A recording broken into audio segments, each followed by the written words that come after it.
This challenging economy has pushed millions of people into starting side hustles to make extra income. Not only are they seeking additional income, they're looking for a way out of the day-to-day corporate grind and are striving to become full-time business owners for potentially more pay, more flexibility, and an overall improved working environment. As a full-time business owner myself, many of the clients I see are in this exact same type of situation. And while a business comes with a lot of opportunities, it also comes with some pitfalls. Fortunately, because I interact with so many different business owners, whether they're full-time business owners or part-time business owners, I see a lot of the most common mistakes business owners make.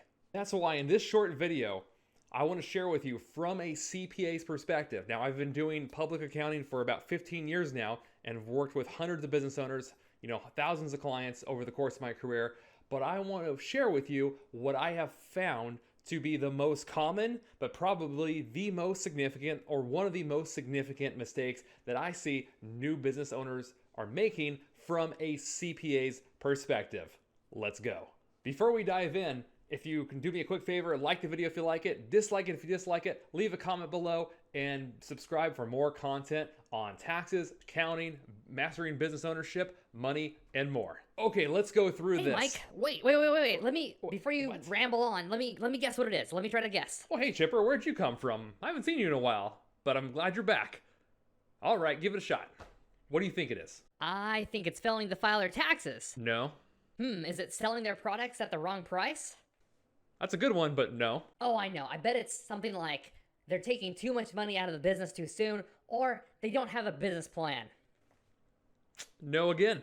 So what the heck is it? In my professional opinion, the largest mistake that I see most new business owners making, and sometimes it's people who've been in business for a while, is that they are not keeping their financial records, their accounting records, their books up to date throughout the entire year. Trust me, I can relate to you with you on this.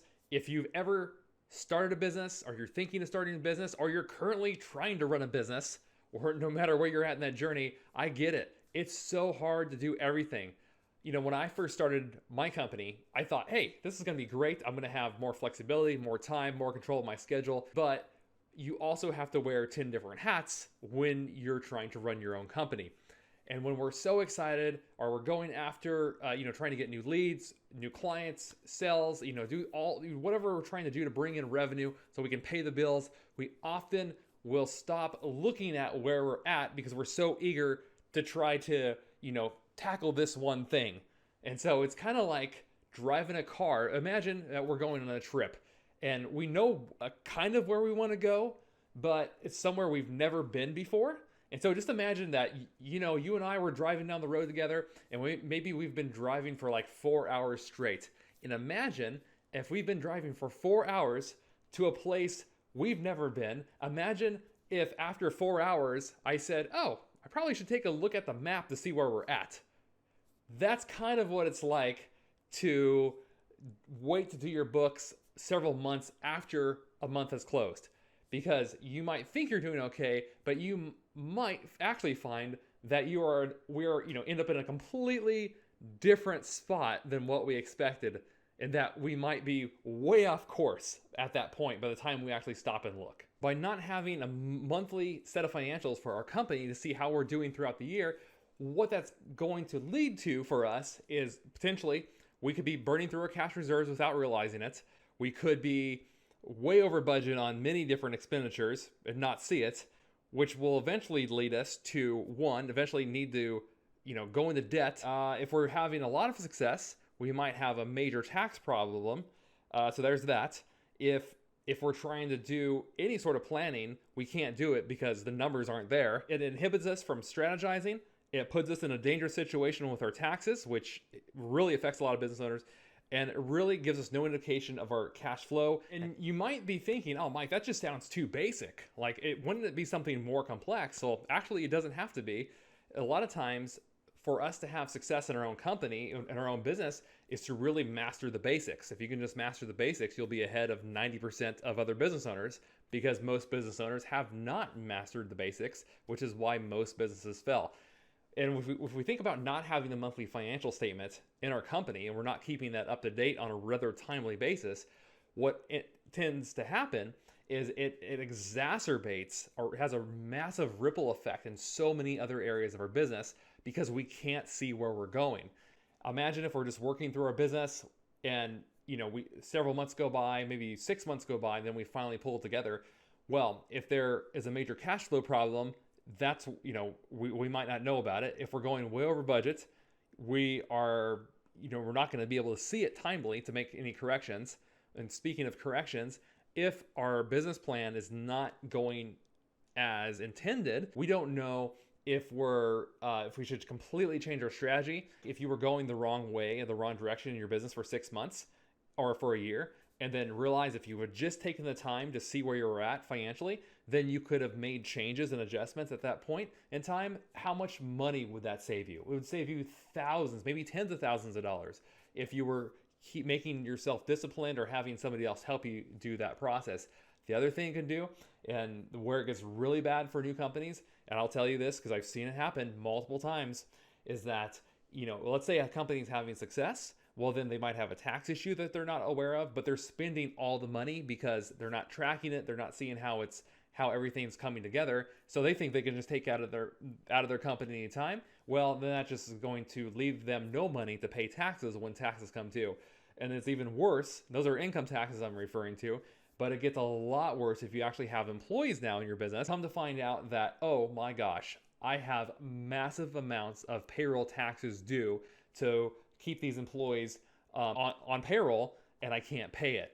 That is detrimental. It is crippling for a business. So the sooner that we get that feedback by keeping our books up to date monthly, the better off we're going to be as a business owner, and the better decisions and strategy we can make, the better we can do planning, the better we are going to be with our taxes. So you see, it has so many beneficial components that it affects. I recommend every month, but do not let a quarter go by, longer than a quarter, where you do not have good financial information, because it can absolutely drive your business into the ground. So what you can do if you're brand new in business is I have a couple templates for you that you can use for free. I provide these to all my new clients, but they're free as well because I originally made them available on YouTube years ago and have made them a little bit more robust since then. So you can download a profit and loss template if you'd like using Excel. You can also use Google Sheets, but this will give you at least a good breakdown of how to track some of your expenses. It's not foolproof. It's not meant to be foolproof, but it will do a lot of the heavy lifting for you so you have a better idea of how to organize your financial records in your company. If you don't want to use Excel or don't want to deal with spreadsheets, look at Wave Accounting. It's basically a free version it's like a knockoff version of QuickBooks in a sense. It does pretty good for what it is, in my opinion. It's definitely has very limited features if we were to compare it with QuickBooks, but it's free. Whereas, with my Pro Advisor discount, the cheapest I can give somebody QuickBooks right now for QuickBooks Online is around $21 a month. That's the cheapest I can provide a subscription. But with Waves, it's free. And then if you level up, then eventually, if you want to switch over to QuickBooks at that point, you can. But so check it out. It's a free resource. I learned about it over the past couple of years, and more clients, new business owners are starting to use it. And it does okay for being free. So I do recommend that if you're having trouble figuring out what you should use. As you can see, helping business owners, helping individual clients is definitely one of my passions. And I work with my clients to help them get their books up to date if they need that. If they have somebody else doing it, that's great. I'll help them on the tax side, consulting side, wherever I can best add value for them. But bottom line is that your takeaway from this is of how important it is to keep a monthly financial for your company throughout the year. Not wait until 6 months pass by. Don't wait till 12 months pass by, but to get it done on a monthly basis and pay somebody to do it if you need to. If you can't do it yourself, have somebody doing this for you, because it's going to cost you so much more money than for you not to pay somebody to do it, or for you not to do this yourself. There's so many pitfalls that, like I talked about, that it exacerbates, that I cannot stress enough how important this is. And it is the most common mistake I have seen now working with, hundreds of clients If you're looking for help with accounting matters, taxes, consulting, business coaching, whatever it may be, my information is down in the description below. You can also visit my website at www.mikekellycpa.com. Now I would love to hear from you in the comments below. I would love to hear what you have done in your business to become more successful, whether it's with keeping your books up to date, how you strategize, or how you use your financials to leverage your business decisions, or just anything else you've overcome in your business to make progress. I'd love to hear your stories, because there's some really, really great stories out there that blow your mind of what people have overcome to become their own boss and ultimately grow a team to service the needs of their customers. So it's really inspiring to hear people's stories. So I'd love to hear that in the comment section below if you have any of those to share. Thanks so much. I will see you in the next video, and live life uncaged. Bye guys. Peace.